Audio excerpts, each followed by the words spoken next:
Welcome back to another episode of Wakethefarmup, Maintaining Ground podcast. An experience to be had live. Second season, episode 7 of the live shows. The 25th episode of the whole entire show. Support our show. To a live show recording. A few coming up on January 15th in Barnyardsville, North Carolina, aka near Asheville, North Carolina, at a beautiful place called Mandala Springs. Then on we go into North Bend, Ohio, near the Great Miami River. We go to the Lost Bridge Beverage Company at Carriage House Farm, January 26th. So exciting. Shortly later on February 11th, we find ourselves near Nashville, Tennessee, at the Homestead in Ashland City, Tennessee. Hope you can find us at one of our live shows. Join us at Lab Cedar, North College Hill. We'll be there again. But now, welcome to this super chill show.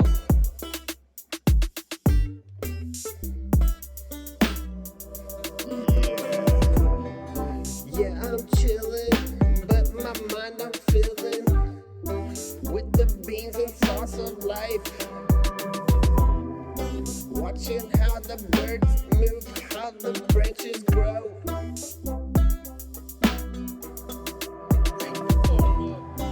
How the clouds groove, how the seeds they sow.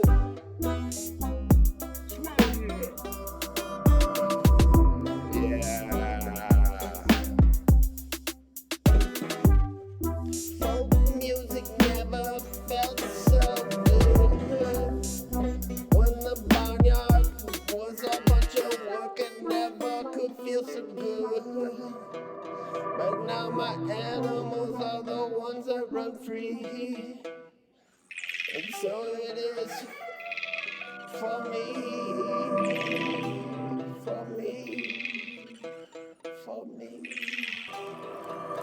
Yeah, feel free to skip around to wherever you want to on the podcast. There should be notes in the minutes on your app that will allow you to skip straight to conversations, or if you want to enjoy these intros and musical counterparts and poetics and poetry and art creation. It's a podcast, it's an audio experience, it's a unique thing. Hope you enjoy the show today. Yeah, we could get up something nice. We're getting there, looking forward to any slice of life. Fitting in there, I'm open to it. Stories ever twining and dining. Soft skin. You know you need some elfkin. Write you a fresh, crisp pickle. Just woke up from your astral tickle. Sensing the situation, a connection, frequency, conduction. I like your canter. Words. I like your canter. Let me make sure I'm clear. You sweat my feet neat there like broom sweeping sweet. Let me be clear, I like your canter. More than the passing banter. You hold a nut of light. You hold a nut of light. Yet the seed is the friendship, yo. It holds you up to the light in the dark. It'll help you glow.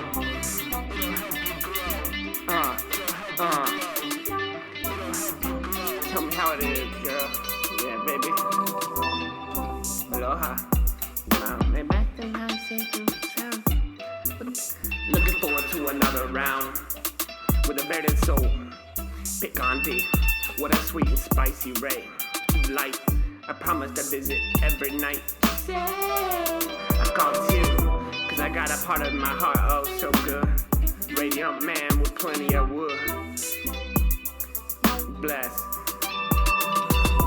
Always on, For now, though, signing off at this riff.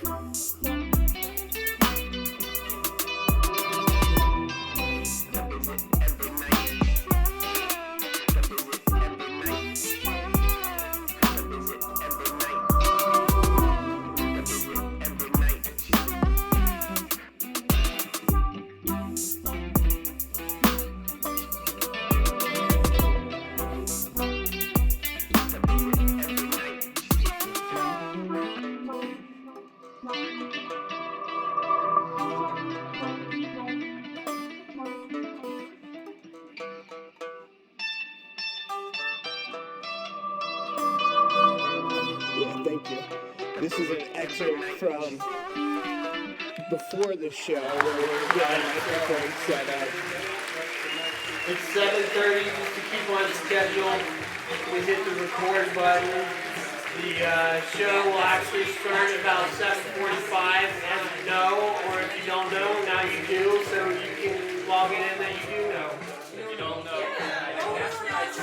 But yeah, we want to always make sure everybody knows when we hit that record so you don't walk up next to the recording microphone right here in the middle of the room and start discussing your like secret FBI like classified files right next to it. Because if you do, we'll pick that up and we'll publish it. We're all about publishing the truth, you know, so it's like speak the truth, spit it out here. Freestyle beat, brother? Is that what's going on? I think something's going on. He's like, yeah, test that. Test it. I want to hear it. I want to like bring in like some, like do the milk snakes really drink milk? Milk snakes don't really drink milk. It's not like it. They just like to hang out. Yeah. We want to milk that snake stuff. Keep telling me more about this. I want to milk this snake.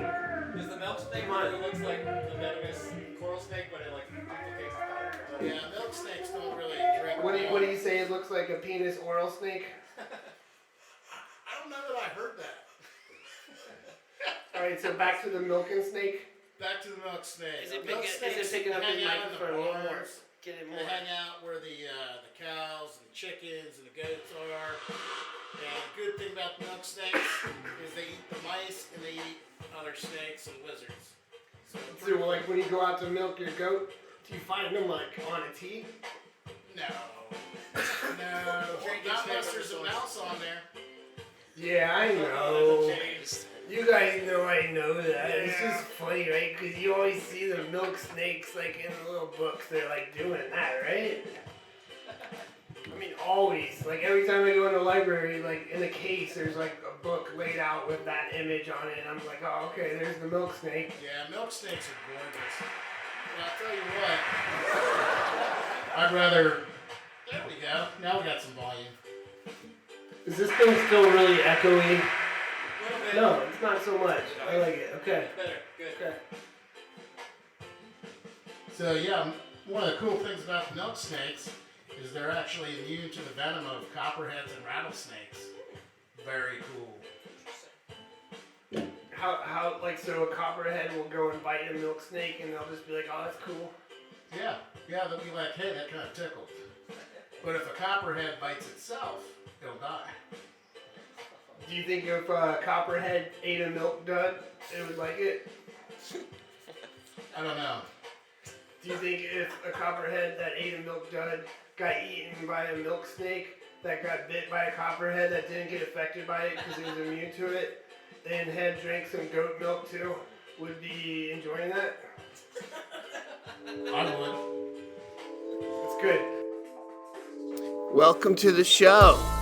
We have wonderful guests. We got Mike Woeste of the Permaculture Guru, and we got Mega Max McCormick, and we've got Andy Steffen checking in, the president of the fan club, and look forward to hearing what poetics he has to share with us here.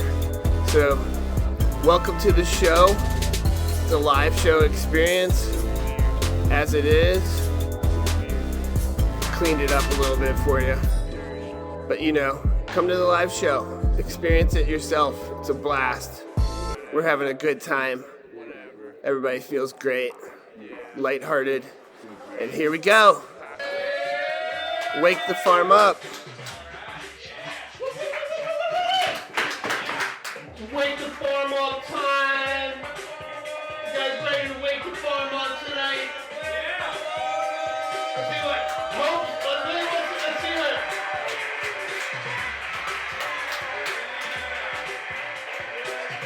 Look at all these people out here. They're going crazy. There's people all over the food carts tonight. We got dried strawberries back there. You haven't tried them. People are like, their eyes are bugging out. I just want to make sure that's clearly heard. Like, people's eyes are like, wow, these are so good. I want to eat some more of this. I want to go to strawberry fields. And you want even more strawberries? They got these hot tea carts that's like hot. So good. It's got Anise-Hyssop in it. That's one of the plants that's coming into the show here tonight. So we got Anise-Hyssop back there. There's jars of it, and people are taking little baggies of it, like little nickel bags of like some funk, you know, we're making something out of nothing here. We got nickel bags of funk of Anise-Hyssop back here. Anise-Hyssop's really good for your throat. It helps ease like issues that might try to get into your throat, and it tastes good on the way there. So, you know, it's like a good benefit all around. It's good on the way in. It's good while it's in. And there's antiviral properties, antibacterial properties to it too. It opens up your lungs if your lungs get congested. And in this time of the year, you know, I think it's a good thing. You know, it's a good thing to sip on and some hot tea on. And yeah, so all these people up in the balcony over there, they're like doing some kind of hula dance or something. Like, what is that? That's an amazing dance. That's like some original like Ohio River Valley stuff there. I don't know if I've seen that anywhere else. How you guys doing down there in the tea lounge? So you guys are you feeling relaxed? Feeling chilled? Yeah. Yeah, we got a fun show tonight. This is the first show of the year. Welcome 2023. We're getting started off here down at the studio live here, Lab Cita. Want to give a shout out to our sound necromancer over here who's been creating tracks and putting music in the field of the show as we go every time. Shine on. Yeah, shine on, people there. We got this amazing show here tonight. I'm looking forward to calling for some of our guests up here in a minute. Not quite there yet.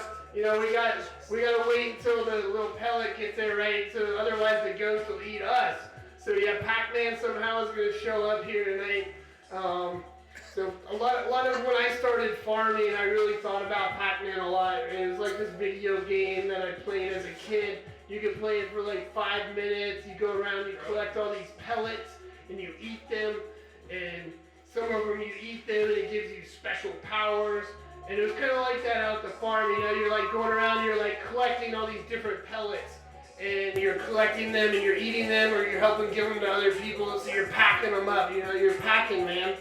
So you're this like little head collecting dots. And sometimes I feel like that, you know. It's like, you guys feel like that ever? You're just like this head moving and floating along the earth. Sometimes it's fun to think about how the earth is actually moving underneath your feet. So like every time you walk, it starts moving in the direction that you're going. And you're actually staying in the same spot. You're not actually moving anywhere. It's like you are the center of the universe. I know they want to tell us that we're not, and like things revolve around other things, and other things revolve around other things. But why not? Just for fun, for a second, you know, just put yourself into that mind space, and then you can just feel how that feels, like where you're just like, you are your own little cup of tea. You are your little hot, like cool, like sweet, yummy sunshine that's just flowing through there, and it's like that's what you are, and you can propagate that. You know, you can take that and like move it forward and plant it forward and turn it into a forest if you want to. Drink up. Sip on that. It's cool. Yeah. It will aid in the cool. Fill up my cup. I think Willie Nelson once said something like farm aid or something like that, but we'll call it Wakethefarmup juice. Yeah. Squeezing the juice out of life. This is the best year ever already. I know we're only just a few days into it so far, but it is absolutely the best year that's happened ever. first of all, because it's the one that's happening right now, and that's freaking amazing. Like, none of the other ones are going to be like that. You can't go back. I mean, people always trying to bring back, like, let's bring back the 80s.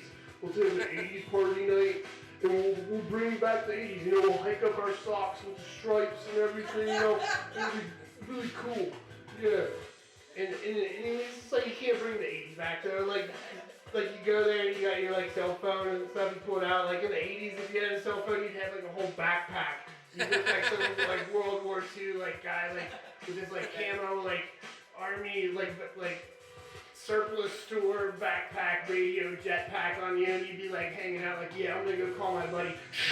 Copy, you come out and watch here? Yeah, I just got my pager just went off, and I need to get over there to the pool hall before the snow cone place closes, you know, and then you had to go through, like, some dude's house that had a bunch of crusty couches with, like, 12 pit bulls, and they're all supposed to be cute.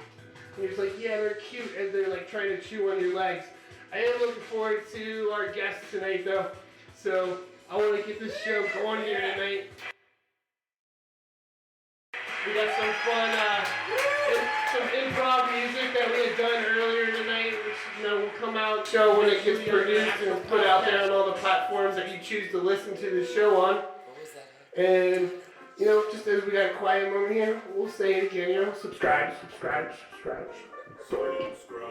Dork, why do you always gotta say that stuff? I don't know, it's a podcast. I don't even know what that means, a podcast. I mean, it's mainly an audio experience. We're having a good time. We're going to try to create as many unique shows as we can possibly do. That's the main thing. We'll get better with this sound quality here. We got this, like, team that's, like, engineering the best sound thing. Like, we got interfaces that glow like Rubik's Cubes that have been solved after 14 years of being on the shelf all mixed up. So we got that coming. So first off, we got a check-in with our friend here, Anise-Hyssop. So I'm excited to hear about that. It's like our fan club manager and master and the baby child is Anise-Hyssop here. Roll with it. And this microphone, make sure you talk like right into the top of it. Yep, it's got a bottom on it too. Isn't that cool? Because this music's like got me like one of the kind of like jittery dance, you know, because I had some coffee earlier today, and that coffee's like kicking through me now, jittering. And I just like to dance, you know, like some people like to go to the gym and work out or something, you know. I'm just like passing the time here while waiting for you, Anise-Hyssop. Are you ready? So, some of you don't know, we got this hourglass piece here, but it's actually not an hour, it's a calibrated 2-minute piece. Forged by the elves of 3 different nations that come together and make this Trinity piece here, blown glass by the dwarf nation of the Scholar. By all the laws of nature, Orin, we're not dead. This is Earth, and we're alive. We're not going to die. Suppose the radiation is present, you can see its effects. Orin, did you ever hear of geotropism? There's a natural law of adaptation by which an organism will try to adjust itself to its environment by changing its cause. Geotropism, don't you see? No. So, are you ready, Andrew? Anise-Hyssop.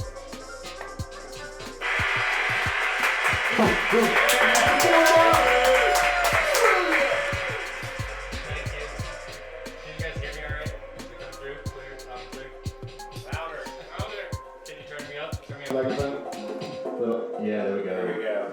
Alright. Well, I don't want to tell a story about myself, but I want to give appreciation to these 2 fine human beings here that have brought us all together. I mean, there's like a church happening. It's just a spiritual event that is going on, and I really appreciate the work they've done and put into this. This is why I'm the #1 fan, just the appreciation to the community that you've brought together here and the conversations that have happened. It's just inspiring what you've done, and I am unbelievably grateful to get to be here and be a part of it and see this happening, like a earth positive movement underground Cincinnati event, and I'm on the ground level floor of it as it's happening to rise up. What a unique and beautiful experience. And Stefan, I mean, you need to get plenty of thanks for all the music that you put into this, man. It's changed the show if you listen to season 1, season 2, and then just you hear the difference of the input of the music, of setting the tone and the mood. I mean, you're thinking about this all on the fly, and I'm sitting there just appreciating, like, oh yeah, Andy's getting kind of spiritual, and he's playing the keyboard nice and slow and making it. You're just playing into what's happening, and you're in tune with Andy, and you make a great show together. Andy, man, as a host, you bring the comedy, you bring this infectious quality that's just like, my time's up, but can I go on about how much I love the show? Still going. Are you sure? I'm pretty sure it's gone. Still going. Go on. All right. Man, yeah, just being around you, people. You met Max yesterday, and here she is, because you're just infectious. You have this positive energy that just grabs people. You're just out there just like a magnet for like, hey, you want something cool to happen? Follow me. Wakethefarmup. Yeah, man. We're hugging now for you audio listeners.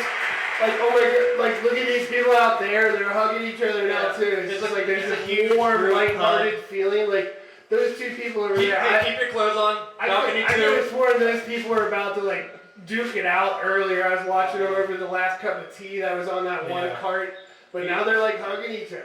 He should not have worn that Confederate flag shirt. I mean, that was the problem. Well, I think it was just a Dukes of Hazzard, like, t-shirt for the old TV shows, like a vintage thing, and they didn't think about it, I guess. But, you know, Alright. I don't know about me. So, yeah, man. Yeah. I'm just loving what you guys are putting out. So what kind of mood are you in? Are you, like, in the mood to, like, go take down some statues or something? What's going on? How you been doing? Yeah, so...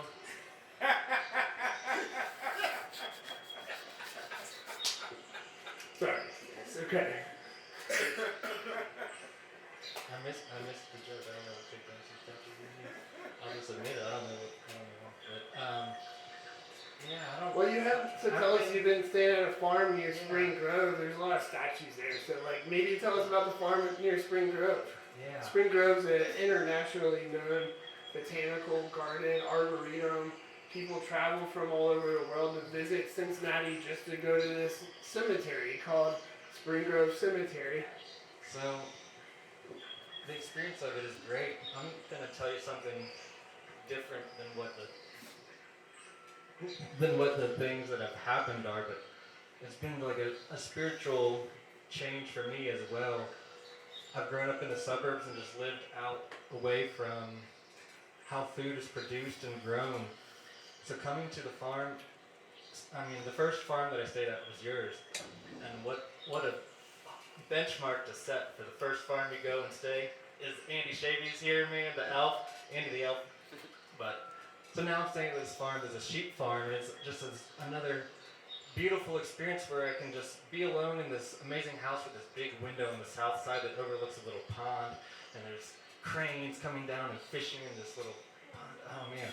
So it's just, I can absorb it and be like, oh, I'm so grateful that the natural world is there, as opposed to looking at a neighbor and be like, hey, he upgraded his lawnmower. I think I should too, you know?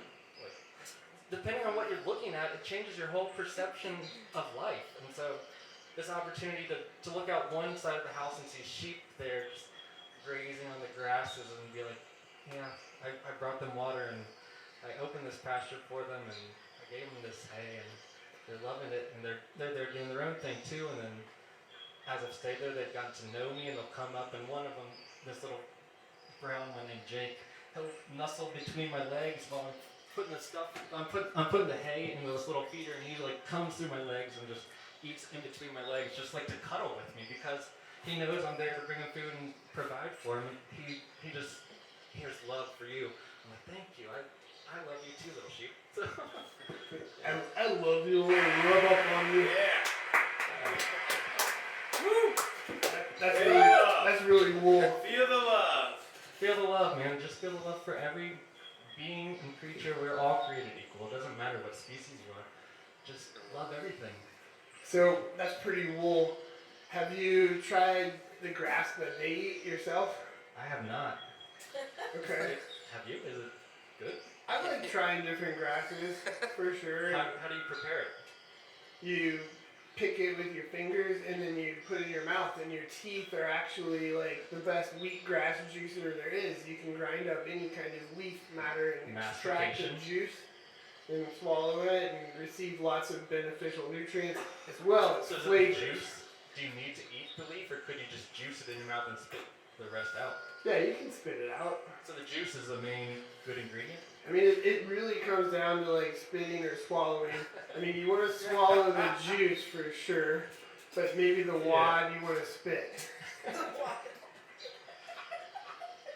I mean, that's what it's called. It's like there is a practice. It's a word called wadging, where you chew on grass to extract the nutrients, and other animals do it too. It's interesting. We're going to be talking about animals a lot more tonight too. And we're talking about sheep, but the idea that animals, like chimpanzees, like if they have a toothache, they'll wadge on certain plants and chew on those leaves to get those juices to go onto where their tooth might be hurting, and it'll put nutrients right onto it and help it heal faster. That's another good thing with green foods too. Green foods are really good for your teeth. There's not really any green foods that aren't, except if you're chewing on sugarcane grass, that might eventually like be pretty tough on your teeth. But the leaves themselves, they'll have properties in them that actually scrub and put nutrients right on your teeth. Does the chlorophyll in green leaves have anything to do with the nutrient value of it? Yeah, definitely. The chlorophyll is where sunlight is being made into food energy. So that's the loophole of life, right? Your body can consume that same energy that the plant made to feed itself? Your body can, say that again? Your body is able to consume the energy that the plant made for itself. How crazy is that you could like eat a thing that, hey, I took this energy from the sun and made these nutrients to survive on, but you know what, if you chew me up, you'll also survive. Like, that's insane.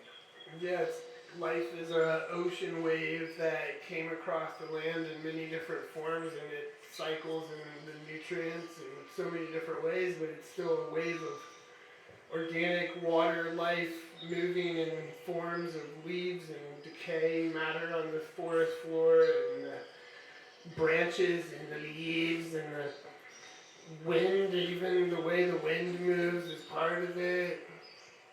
Yeah. On my last visit, I had a, do you want to know what Andy loves? I want to know what Andy loves. We want to know what Andy loves? Yeah. This give you this is the Andy cut, then I want to, we're going to move it. Tell us what you love. I love this Andy's opinion on invasives. Every time an invasive would come up on its site when we're working together, it's just like, oh, you motherfucker, get out of here. But Andy's like, hey, come on. He didn't choose to be here, and he has something to provide to these. What's up, baby? Yeah, man. What's up, baby? How you doing there, honeysuckle? Right. Doing it good. He loves every plant, and I took a lot away from that because I came in with the same like, oh, honeysuckle, get the fuck out of my landscape. What are you doing? And then I'm like, oh, wait, you just showed up here, and this is ideal for you. Go for it, man. Yeah, be yourself. Yeah. I might even chop on you sometimes for fun. Yeah. Like harvest chunks of wood off of you, and maybe I'll pull you up, and like you'll be a nice tilled up piece of ground and some chunk of wood that can just slowly rot on the soil, while some other things get an opportunity to grow for a little bit. But yeah, that attitude. Yeah, I love that you love that. Yeah, that attitude, the positivity, and it's everything. important. And living on the earth here, it's like we're living in a world that's never been before. It's only existed the way it is right now. And, never before have people sat around thinking about how they hate the plants that grow around them. They've always incorporated them into their life and their culture in some way or some form. True. Yeah. Thanks for coming up and checking in with us on the show here. Look forward to seeing you at the shows. And if you guys see him out there in the audience, he loves to walk around and talk with the fans of the show, and he'll probably give you some of the merch. I know we got some new stickers that have been circulating around here. You can grab one of those and stick it on something. Wakethefarmup. So our next guest we got coming up here, we got Mike Woeste, the permaculture guru. He's a friend of mine I've known for years now, and has worked in many different scale systems of permaculture, and I'm looking forward to catching up with him and hearing what he has to share with the sands of time flipping over here. Are you guys ready?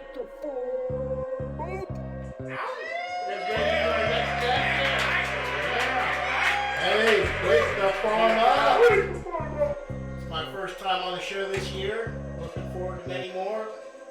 Andy pointed out, I am Michael Woeste, permaculture guru. I graduated from the 2014 permaculture design course with Andy, and I heard that he met somebody yesterday, and she's already here. So this is pretty cool. We've got old time and new time, and let me tell you a little bit about myself. So I went to school and got a degree in biological sciences. I always wanted to do something with nature and using the environment collaboratively and synergistically to better humanity. And I learned that permaculture was the way to do that. Learned that I had always been doing that all growing up on a regenerative agriculture farm, and continued to pursue my interests as an ecologist with the state of Ohio, as a park ranger with the federal government, and as a land manager for the federal government, and then as a private individual with a farm, and with the education that I got as a permaculture student. Never stopped learning, and now I'm a real estate agent as well. So I'm tying it all together, and here locally, you guys talked about Spring Grove Cemetery down the road here, and I was the goat herder that had a sustainable goat grazing operation in Spring Grove Cemetery. Wakethefarmup! Not legal, sir. What? So you can add master goat herder to my resume as well. You get my goat. Heck yeah. All right, so He's goat cheese smiling up here right now after that part, right? Like, that definitely was a Wakethefarmup story, you know? Like, I'd love to hear more about the goats in Spring Grove Cemetery, like how that happened, like what happened there. Like, I mean, I want to hear the good parts, you know, give us some juice on that real quick. All right, so I talked with the horticulture director over there, and we had been trying to come up with some different ways of incorporating some sustainable methods of getting rid of the invasive honeysuckle. And they also had English ivy, and it was all growing in an area where they had already tried to manage it with human labor, and it just was not effective. I hate when I don't like that plant, I'm going to go and eat the plant. I'm going to go eat all the plants in the whole entire city, and then you'll never see them ever again. That's really going to happen, right? Nah, it's not really going to happen. But you can I'm really hungry, though. I'm really hungry. I'm going to eat all of them. Goats are awesome because they eat lots of plants. They do have their favorites, but you know, a hungry goat will eat just about anything. And goats are hungry almost all the time. So it works out really well. Yeah, I've noticed it's like their favorite hobby. Like, it's like they wake up in the morning, they go out in the barnyard, the chickens are like, I want to scratch. And then the goats just go out like, I want to eat. Let's go eat something. Hey, look at the fence. It looks kind of soft this morning. Let's try it. Oh yeah, they're smart. The really smart ones will push the other ones into the fences to test it out. Like an electric fence? Like an electric fence, or I gotta tell you a good story. All right, this didn't happen to me, but it happened to somebody else I know, and I ended up with the project. So dairy farm over in eastern Indiana, Had a bunch of goats. And they were all female. What the farm? Well, the fences that they had were really good, and their goats had never gotten out. But a neighbor's goat did get out. They got bred through the fence. 14 goats all had babies at the same time. That's propagation. That's propagation. That's conjugal visit through the bars. Yeah, before the show we were talking about horny toads. It just keeps going from there. Yeah, you know about horny goat weed? Horny goat weed, I've heard about it. Yeah, like you can pick it up at truck stops or like gas stations. Sometimes you see it in the gas station bathroom in the quarter machine, Yeah. little packets. But it's funny too, you can go to like a fancy nursery in like an uppity neighborhood and they'll have plants of it and it'll be labeled with the botanical name epimedium. You know, the little tiny cute flowers, they kind of look like little daffodil flowers. And people plant it all over their yard. And I guess they discovered how its properties were from goats that were eating it. Right. And they got really horny. And that's what it does for people too, I guess. Yeah, it boosts the testosterone and lowers cortisol levels. Yeah. Enhances like your Desire. man-like goat performances. Yeah, that's the testosterone. It just kind of juices you up. Yeah, and that's just. I mean that's what I've heard. Yeah, it helps the blood stay where it needs to stay, and you know does what it needs to do there. And it's just amazing. It's another leaf that you can just chew on. You just pick it and juice it with your teeth, and there you go. Absolutely. So yeah, the goats, incorporating the livestock into the land management and the vegetation management is a really good idea, and it's really the way that we need to go as a race, and if we're going to stay in this race. What If you race? know what I mean. Like, I'm from Survival Indiana, so land. like people Human talking about race. like the Indy 500 or something. Survival. If we want to survive this deal, I we're going to was have to start being better. Yeah, that's some hope stay stuff, right? Yeah, we need to be Yeah, we're- smart. So how do you propose people get smart? Like, what do you mean by that? Well, everybody can participate in some way. Whether you're living on a farm, whether you're living in a suburb, whether you're living in an apartment. And the way you can do that is every day, everybody votes 3 times a day for their meals. Not Yeah, everybody eats 3 meals a day. Some people Yeah, some snack people like eat 8 5, times 6, a day. yeah. Some people don't eat every day, I get it. Yeah. But the idea Wait, is that really? I mean, people talk about their diets a lot. They're like, all year long, I eat this certain kind of diet. I don't eat this, I don't eat that. I eat eggs every day, and I eat this every day, and I eat this every day. But it's like in reality, you know, like some days you want to eat 5 meals, and some days you want to eat 1, and some days you just want to drink like a bunch of juice from plants. True story. My point is, every time you have a meal, you're taking a vote on how the future is going to be.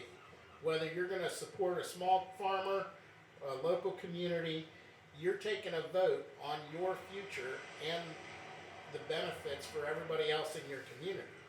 Would you call yourself a small farmer? I mean, you're not exactly small, but... I've been working very hard at becoming a well-rounded individual. If you know Well, me, you know a that I love well-rounded food. farmer, ladies and gentlemen. Yeah. Tell us more. I've been working on this for years. All right, tell us more. I know you've worked with animals a lot. Earlier in the evening, we were on, back in the green room. They might have picked up some of these recordings. We were talking about milk snakes, of course. Yeah, But like, I know you've worked with other animals with parks and recreation, right? I have. I've worked with a lot of different animals, and I've even worked with the Cincinnati Zoo in their raise and release orphaned and injured animals program back in the What, day. the zoo does that with like lions and shit? They just release them? And some people do Yeah, I know that. do People rescue are- lions and stuff, but mostly the native animals, the possums, raccoons, songbirds, even some of the birds of prey. And Raptors Inc. is another example of a local place that takes care of the birds of prey and nursing them back to health and hopefully releasing them back to where they were found.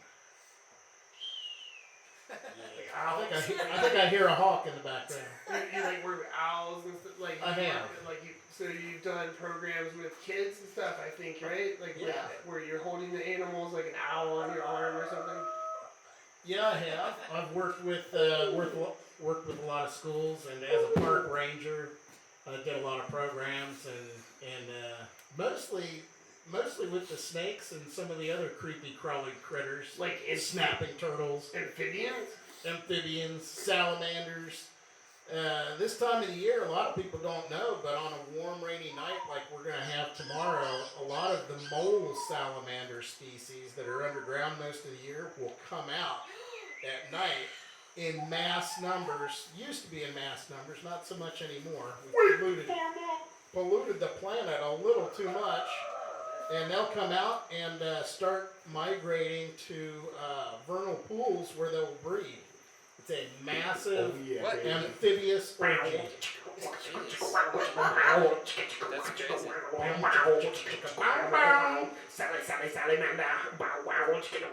Yeah, I'm going down to a vernal pool, you know what I mean, vernal? Heck yeah. Actually, the weather's just right, it's warm out. this time of the year, sometimes you can catch me driving the back roads, pulling salamanders off the road, saving their lives. Making sure they get to the pool. Where you can get down with the funk. Making something out of nothing. I mean, that's what you're doing when you get down into that vernal pool. And they're all just like propagating. They're just like, they're doing so much more than just propagating. But there's so much happening. There's like this fractal happening, you know. It's like the seasonal pattern of it is a fractal pattern, just like that. The little tiny salamanders are like little sperms swimming around in the vernal pool, and then they grow little arms, and it's fascinating. It's cool. Yeah.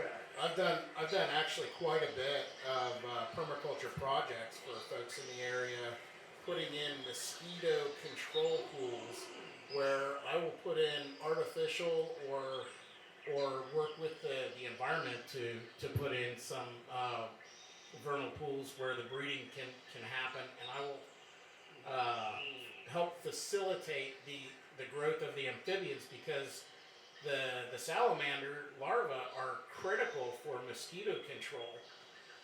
And critical.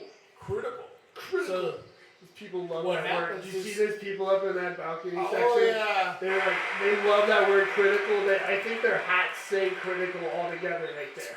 Critical might be the word of the year. That I is mean, we are in critical. 2023. It's critical time. Critical time. Critical time for what? Host Day preppers. Yes. Yeah. So, just to recap for people that might be just tuning into the show, the audio experience now, we're all about exploring the doomsday prepper kind of concepts, but we're moving it towards a little more intelligence and mixing in the hope day prepper concept.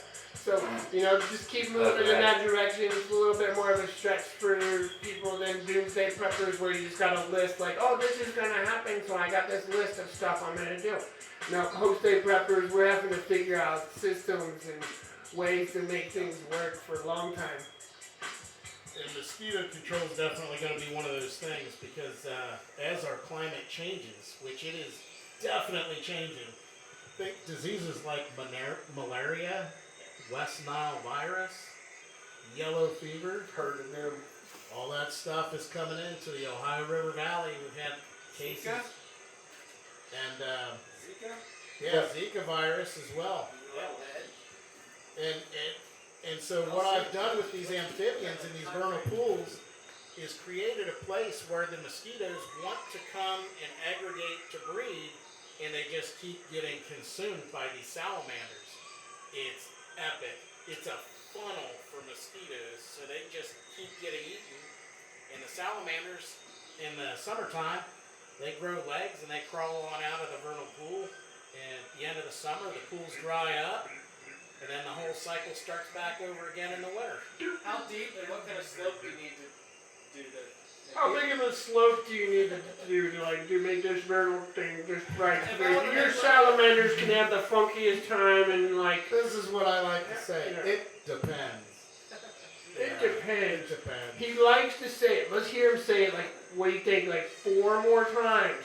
Ready? Like he's gonna say it depends 4 different ways, 4 more times. All right. He likes to say depends. It depends. It depends. Whoa. I say it depends.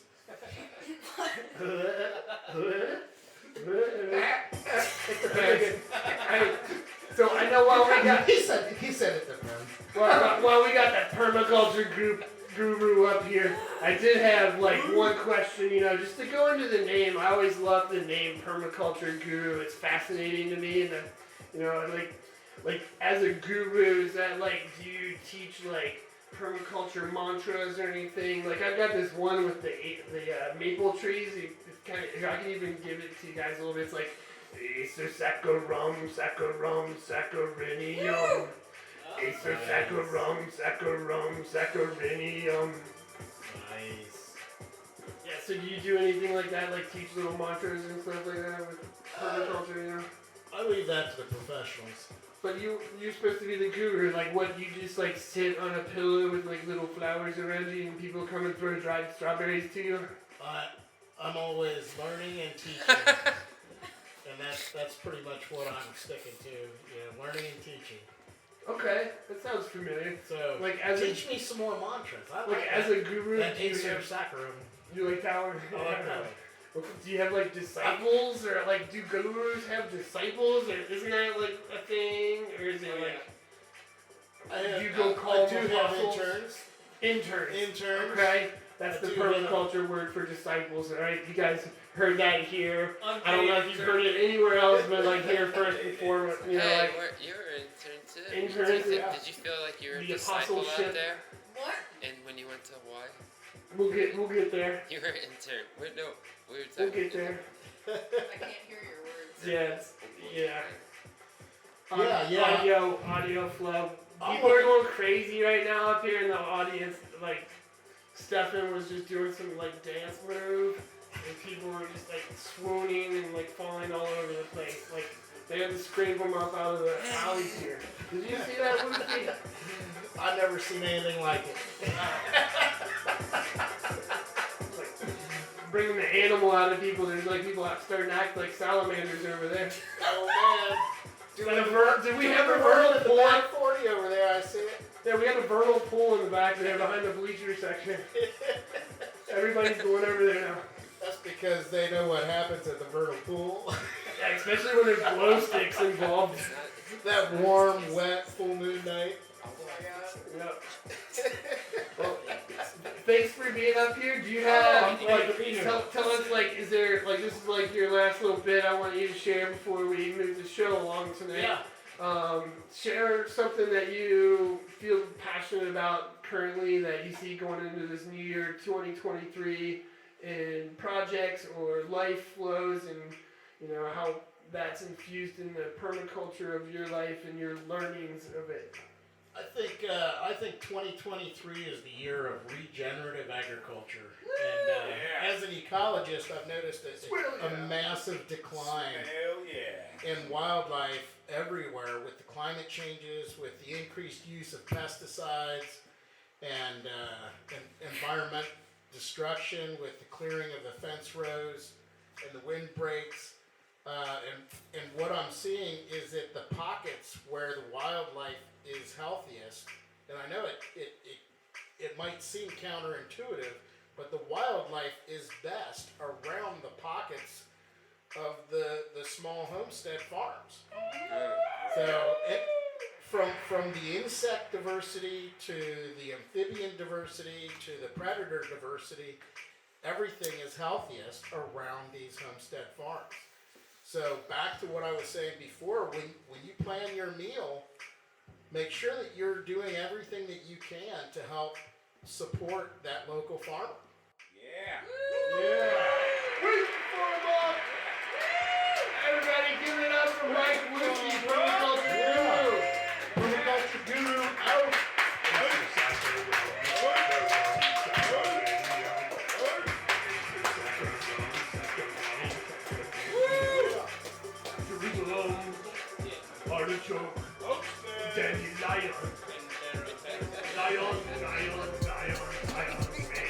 One more item before I say so long and take a honeymoon. Tell me, Junior, why do I have a hunch that those blobs from outer space will never be back? Answer, please.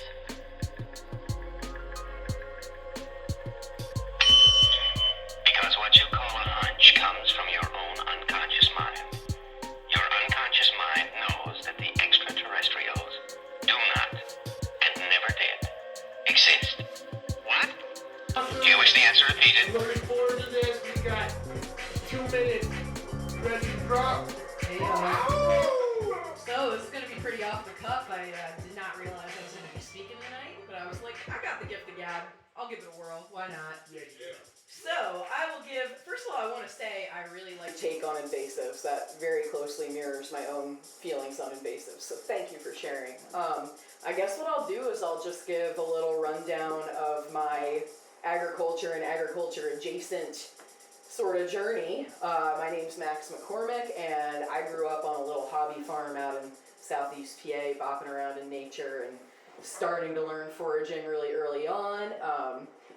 As I grew into an adult, that passion just kind of snowballed. I got really into foraging for wild edibles and medicinals and started growing my own personal little garden, and then that became a passion for permaculture. I ended up getting my PDC back in 2011, and then some friends and I started a big old permaculture garden at a summer camp in our area in southeast PA back then called Paradise Permaculture Farms. We installed a ton of awesome hugelkulture beds and some orchard trees, some fruit and nut trees, and had a lot of really cool workshops that we offered to the community for free. Then from there, my interest started to shift. At that point, I had really been focused on a lot of herbaceous stuff, and I'd been focused on some perennials, but not as much. I ended up getting a job with the USDA as a forestry technician and a survey scout. So at that time, my interest really shifted into trees.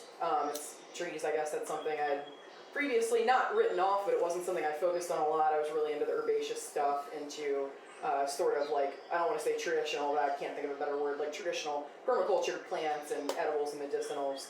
So I started really growing a passion for trees, and that's where I honed my tree identification skills, and I think trees are just a really important piece of understanding ecology that oddly are like often overlooked, and that tree identification can aid in a lot of different paths in terms of permaculture, in terms of foraging, whatever.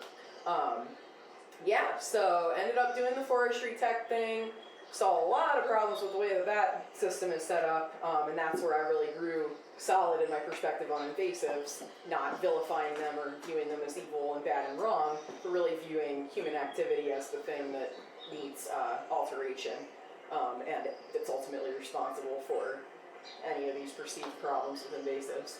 Wakethefarmup.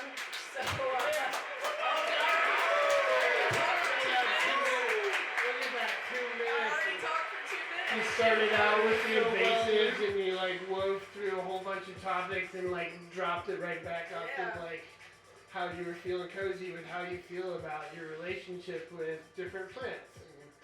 And, Do you ever like find yourself using different word form than invasive plants? Just, I mean, I guess knowing what they are, you just call them what they are. I just call them what they are, straight up. I mean, I think it's also important to make the distinction between naturalized and invasive too, because invasive is kind of a buzzword that I hear getting thrown around and misapplied a lot anyway. I think it's fine to like acknowledge that they're culturally recognized as invasives. I just don't hold that attitude to like vilify them. I think that there's a lot of inherent value in each plant, and I think it's misguided to vilify it simply because human beings, due to global trade, brought it here, and it's fucking up the ecosystems that we're used to. You know, to me, I have mixed feelings on how ecosystems change over time. I'm like, yeah, this is certainly a disruption. It can be super sad. Things change, but it's also like sort of the natural way of the world. It's unfortunate when humans like impose it in a way that's not super healthy, but Mother Nature's resilient. She's gonna figure it the fuck out and rebalance. Everything becomes naturalized eventually. Yeah, that's the whole part of this like ecosystem shift of like us being in the ecosystem and looking at like how these plants are bringing up certain nutrients, or they're bringing up certain soil building attributes, or they're different stages of the forest or different stages of even the urban area turning back into a forest takes time. There's certain trees that'll break up brickwork and mosses that'll hold things on there that seeds can eventually sprout out of and crack them up even more. And eventually all the rocks will be covered up back over, with trees and whatnot. But like, how can we, like, as humans, like, as part of us being Mother Nature, like, how can we move in that and, appropriately, like, find our way through that? And I think IDing the trees and knowing what their names are, who they are, and your relationship to them, like what Who they're grows near them, what kind of environment they're in. what story are they telling us? Like, in this moment that we're observing them right now, wintertime, summertime. So tell us a bit about your tree IDing classes that you've done. Like, is there, like, when did you get involved in doing that and excited about doing that? And like, what kind of places, where can people find you to learn and do a class? Oh, I love that I get to do a shameless self-plug. This is the best. Yeah, so I started teaching tree identification classes here in Cincinnati back in 2020, right before the pandemic hit. So it actually ended up being a really nice outdoor activity for people to do when they were quarantined and trapped inside all the time.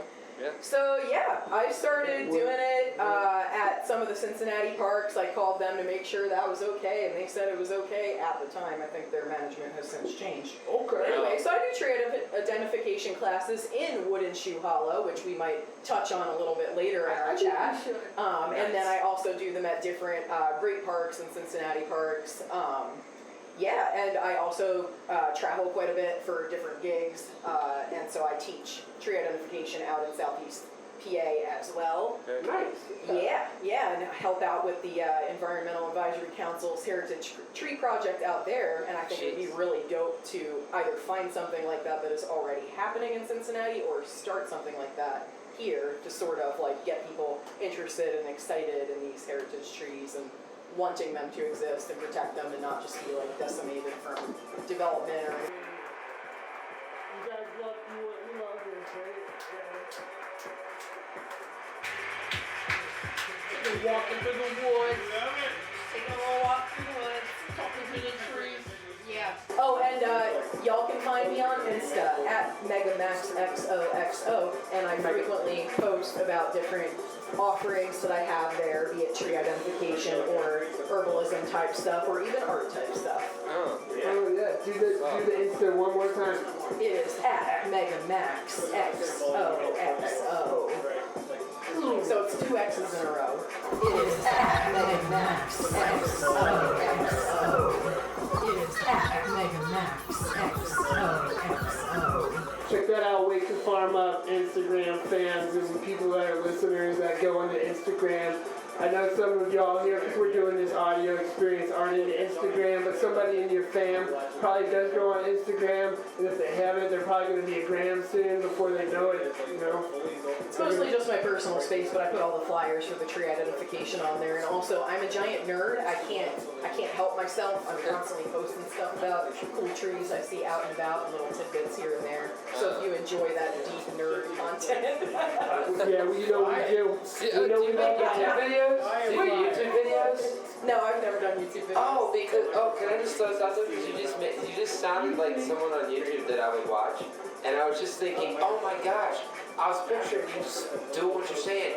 You're finding this tree, right, and all that, and you're creating the content in such a pattern where you could give really cool information. I would watch those. I kind of go YouTuber more.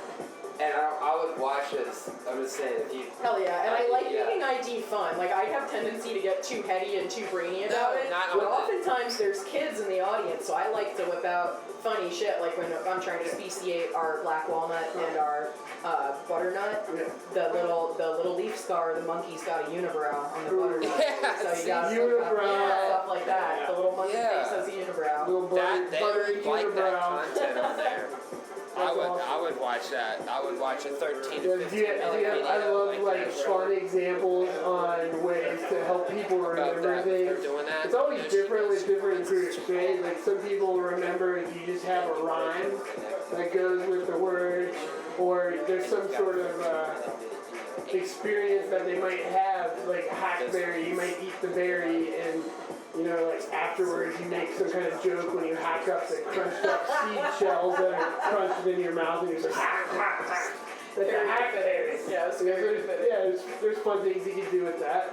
Exactly, yeah, I like to use really non-scientific examples because most people aren't coming in with that perspective, and I think it's really fun to liken different textures or shapes to everyday objects or experiences so it's easy to remember and latch onto versus using highly technical jargon and whatnot. And I'm not even familiar with all the highly technical jargon. I don't see a purpose for it for the things that I'm specifically doing. Well, it's just for poetics of it. Yeah, right? Like yeah. The fancy words of plant terminology is so thick, there's whole entire books just on Don't get me wrong, I love the me some Latin. dictionary of botanical descriptive words, and yeah, it's definitely stuff that's wonderful to bring into your Yeah, I love me my vocabulary. Latin names, but it's important to kind of blend the way that you're speaking to make it accessible to Yeah, you all want types of people. you want to speak to the people who are listening and with you and meet them where they're at. And, yeah.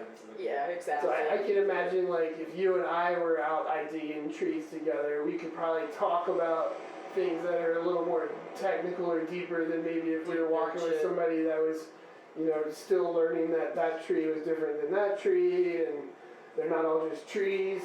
Yeah, They have their own forms and patterns.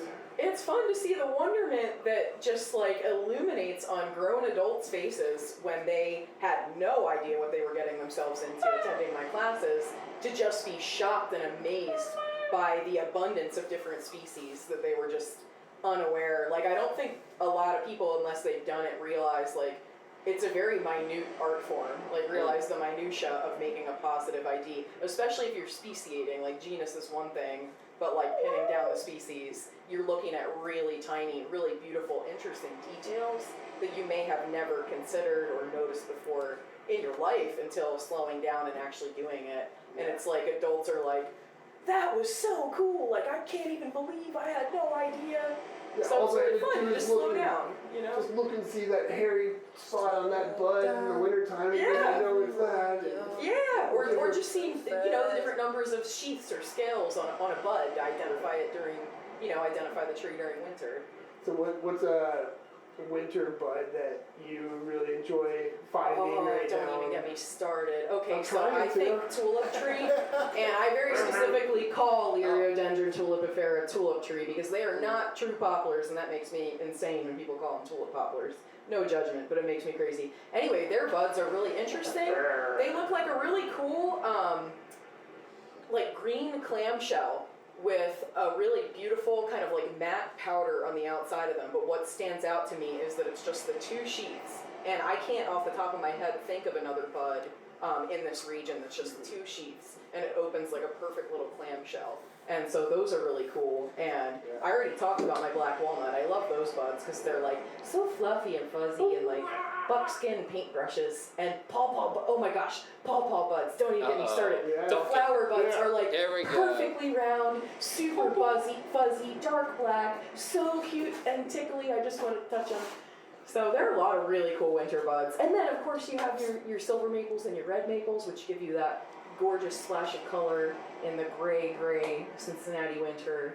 Yeah. This area over here, they're holding up a sign that says winter buds. And they're all like doing some kind of interesting like cozy dance together. Did you see that happen? No. It's fascinating. Yeah, it was really quick. Man. I wish I'd been there. So Wooden Shoe Hollow is a fascinating place for me. It's been a place that I've been involved in the land there many different ways. I remember the old greenhouses when they were still up, and you could kind of crawl your ways through there, and you'd find areas where there'd be like nesting pads where a bunch of deer would have been laying at some point. Broken glass everywhere though, that was the freaky part. You wanted to make sure you had some good dystopian flair. Some good tough pants on, and you're out there in the dystopian world. I love me a good bando, kind of poetic. It was very post-apocalyptic, you're cruising through, there's these smokestacks where, it's like, okay, who's been burned in that? They're really just cool, weird relics. They just kind of loom over the landscape, and when I first moved there, I kind of ascertained they must have been to warm greenhouses, but when you first roll up, you're like, what is this post-industrial wasteland happening here? Yeah, This yeah. luscious, beautiful little holler with all these land projects. Yeah, it really feels like another world. You pull off the road there onto the lane. It does. All of a sudden you're transported to some other time. Almost more of a timeless place.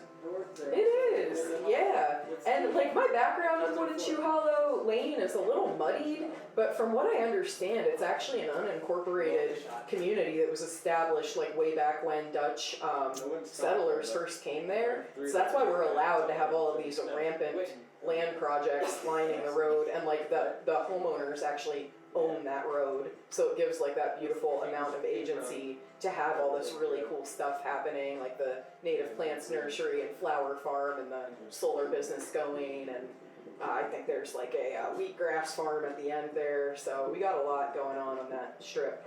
Yeah, for the audio listeners and everybody here that's new to the show, we had Patrick of Ghost on Solar on the episode, a few episodes back. So you can go back and check that out. We talk a little bit more about this Wooden Shoe Hollow in Cincinnati, Ohio. I also worked with Steve.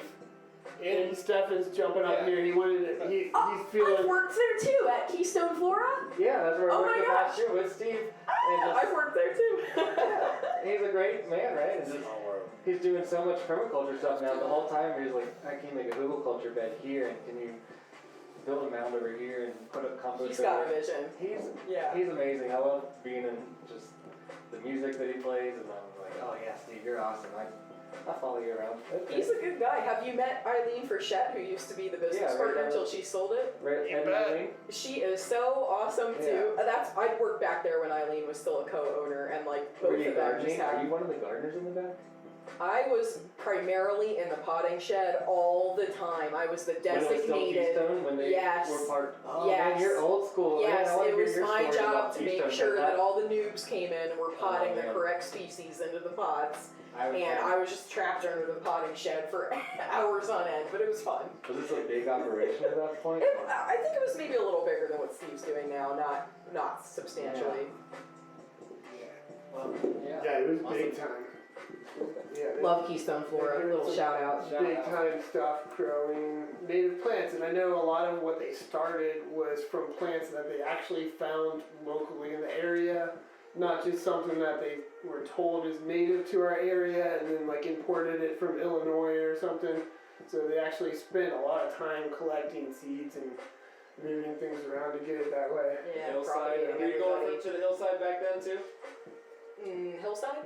Right across from Keystone, that steep hill where nobody goes onto anything. No, Like- haven't been up there. What'd you find up there?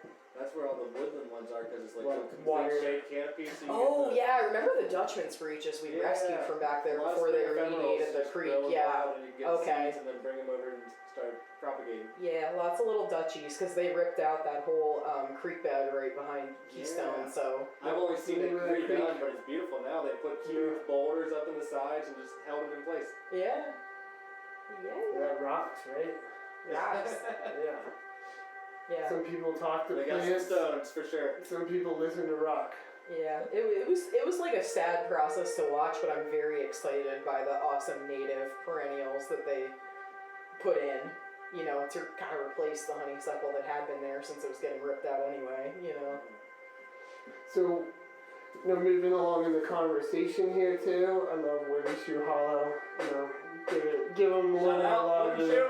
The carved out wooden foot protector. The Dutch shoe. But yeah, I'd love to hear just in our conversations, getting to know you, like what are some of the things that you feel inspired you and brought you some passion into what you do and how you work with the plants and your life and how you bring that out to share that with people?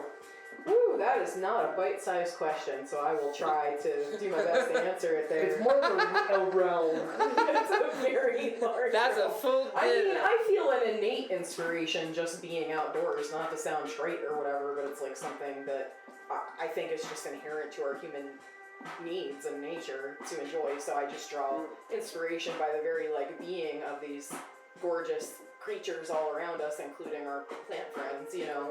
But I feel a lot of inspiration about permaculture specifically just as a design system. I honestly pretty unshakably believe that it is the fucking solution to a lot of the issues we currently face with like climate and pollution, whatever. Okay, February. Also, I want to give a shout out to. We got a shout out. I'm on a mission here because the Cincinnati chapter of Food Not Bombs is getting up and running again, and that's something that's giving me a lot of inspiration because I want to find ways to incorporate awesome forage stuff into the delicious meals that we distribute, and I want to find ways to link up with local farmers and people doing cool land projects to like, you know, share resources and get some of that stuff out to the community where they need it most, the most marginalized people who are, you know, in a bad situation. Teach them how to forage, you know, like teach a person to forage and they can forage for life, you know. Yeah, just grow the interest, not to like impose a different belief system or something, but to just like naturally encourage curiosity and like interest. You can teach somebody to forage and they can eat for life only if they actually go and practice it and do it. Yeah. But you can show them, you know, that's what you can do. Yeah, even if the interest isn't there, just foster a fondness for something they, you know, may or may not have. May have not been in their awareness. I really like normalizing it too. Exactly, so that you can be like, oh no, I'm fine with out eating your dinner tonight. I already ate tonight. I was eating some acorn stew or whatever. Yeah, but moreover, just finding resources we can share that are delicious, that aren't reliant upon a dysfunctional system. Like, it's awesome to repurpose otherwise discarded food, and I think that that's like radical and great and good, but I'd love to also move toward finding ways to not even necessarily have to fully rely on the byproducts of that system and start looking more toward foraging, land projects, small farms, things like that. Do you think that Food Not Bombs would try to work with acorns? Yeah, we're I all don't see why not. about acorns here, right? Yeah. We love all about that acorn flour. They're just dropping everywhere, and they're just like they're dropping like bombs, but they're not bombs. They're food. I love this brainstorming session. We could do a dope workshop day where we grind a bunch of acorn flour together, like all the people involved and community members. Pick 'em up day. Yeah. Have pick 'em up day. Make some tasty muffins. Process day, and have some feast day. Yeah, it's definitely more labor intensive, but I think like the reward of doing it and the fruits of labor would be enough to like get people excited about it, you know? Yeah, definitely a community fun thing. You know, when you're going out and you're looking at it, you know, acre of nuts on the ground and you're picking them up like one at a time, and then you start just scooping them up with the leaves and all, and you're just like gathering them as fast as you can into a bucket. Then your bucket's full and it's like starting to get heavy, so you want to take it back to the car. So you're just like, all right, you back to the car, and you're like, I really wanted to listen to this one song I was jamming in my head while I was out picking up these nuts. So you have to get in the car, you turn it on. The next thing you know, you're like, all right, well, I'm gonna check my phone since I'm listening to music, and then you have to remind you have to go somewhere else, so you don't even end up picking up all the nuts. But if you would have had like 10 of your friends there, you could have picked up all the nuts and you guys would have been talking. You wouldn't even looked at your phone. You would have been making up your own songs. This is an apt description of my ADHD kind of days that I go through when I forage. we could like textify it and put it into a text format and then put it into the app for sure. Yeah. We get some Andy Stephen, can we get some software people working on that? You got it. You got it. Whatever you need. I see movement in the fan club section right now, right? Fan club section. You know what I find people are really tickled by is eating the red bud buds in springtime. And that's so easy and doesn't require any processing. So I'm like hyped to just stealthily sprinkle red bud and violets onto everything we serve at Food Not Bombs and just be like, look, you're eating flowers. And they were just growing. Doing their thing.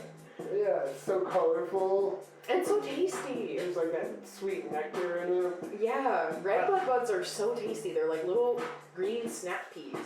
I like taking like a sandwich bread and making a peanut butter and jelly sandwich, but instead of having another layer of bread on top, you just sprinkle the red bud flowers all up on top of it. And it looks so pretty, and you stick into it, and then you eat it, and it just adds like this extra texture to a peanut butter and jelly sandwich that I think you'll like it. Gives you that crunch.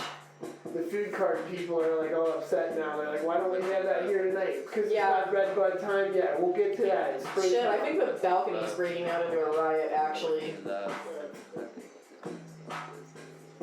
Yeah, that was awesome. Thank you so much for sharing. Thank you so much for having me. Yeah. Putting me on the spot and making me nerd out about shit. Yeah, I look forward to TIDing with you and trying to get some more. Please do.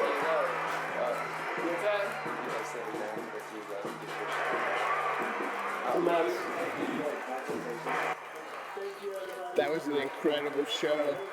Thank you everybody for enjoying that one.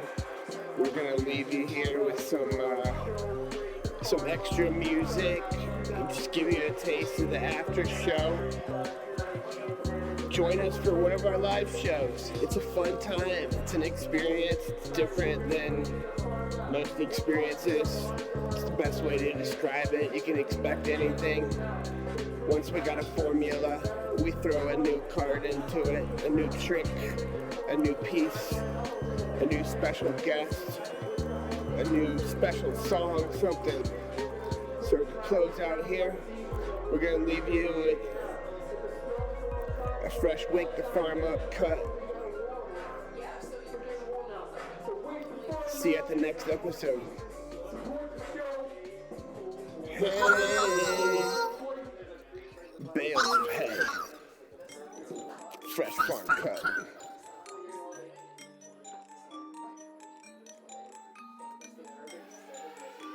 What? The temperatures, my God, they've gone up so suddenly. It's a code red. Things are starting to be getting down. We're starting to dread. I'm worried here. I'm worried sick. I got anxiety. I got fears. How we gonna make it through this one, yo? Gonna come up from the ground, boosting through the pavement. Is that In every town, underground? it's the life of the earth. It's inside of me. Wire growing? I'm an animal. I'm wild and free. A leaf? The system requires that you enter your number.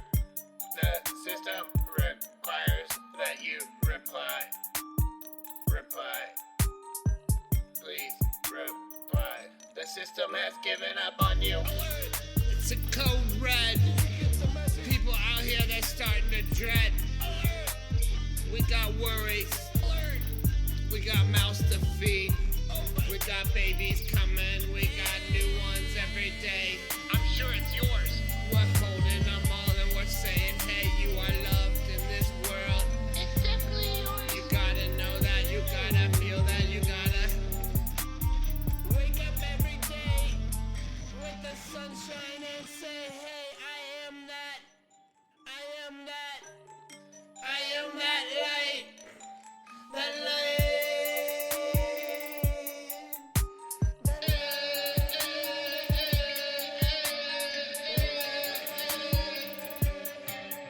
Please, did you get my message? Did you? Code red.